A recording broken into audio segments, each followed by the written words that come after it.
আসসালামু আলাইকুম।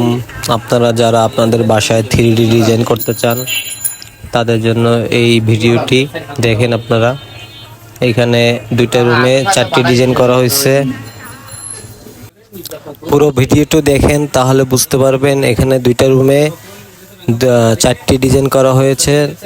আপনারা যারা যারা ডিজাইন করতে আগ্রহী আমাদের নিচে নাম্বার দেওয়া আছে, যোগাযোগ করবেন। বাংলাদেশের যে কোনো প্রান্তে আমরা কাজ করে থাকি। ডিজাইনের উপরে আপনাদের রেট ডিপেন্ড করে।